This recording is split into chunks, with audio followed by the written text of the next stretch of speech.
যখন আমাদের লাইফে কৃষু ছিল না তখন ঘর একদিন পরিষ্কার করলেই 7-10 দিন সুন্দর গুছানো থাকতো। এলোমেলো করার লোক ছিল না, তবে মনে কোথাও না কোথাও শান্তির একটু অভাব ছিল। এখন আমাদের লাইফে কৃষু চলে এসছে, পুরো দিন বসে ঘর পরিষ্কার করলেও 5টা মিনিট ঘরটা পরিষ্কার গুছিয়ে রাখা সম্ভব হয় না। তবে এখন মনে আছে শান্তি, আর এই শান্তিটাই ভালো থাকার জন্য কিন্তু যথেষ্ট। শুধুমাত্র যে ছেলে ঘর অগোছালো করে তা না, ছেলের বাবাও একদম ওই রকমই হয়ে গেছে। হাতের সামনে যা পাচ্ছে সব জিনিসগুলো শেলফের উপর রেখে দিচ্ছে। এই শেলফগুলো কিনেছিলাম মূলত শোপিস আর সাথে সাথে কিছু স্কিন কেয়ার রাখবো বলে, আর এখন পুরোটাই গরুর ঘর বানিয়ে রেখেছে। সব তো গুছানো হলেও এই জায়গাটা ছিল খালি, তবে এই জায়গাটায় রাখবো স্পেশাল এই রেজিন ফটো ফ্রেমটা। দেখো কি সুন্দর লাগছে।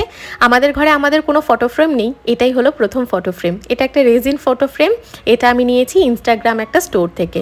লিঙ্ক আমি দিয়ে দেবো, স্ক্রিনশটও দিয়ে দেবো, কন্ট্যাক্ট নাম্বার দিয়ে দেবো। তোমরাও তোমাদের পছন্দ মতন সুন্দর ফটো ফ্রেম কাস্টমাইজ করাতে পারবে। আর এর সাথে সাথে রেজিন কি ring, phone back cover, earring, এই সমস্ত কিছু কাস্টমাইজেশন কিন্তু ওরা করে দিতে পারবে। যোগাযোগ করো তোমরা একবার। আর আমাদের ফটো ফ্রেমটা তোমাদের কেমন লাগলো সেটাও কিন্তু জানিও।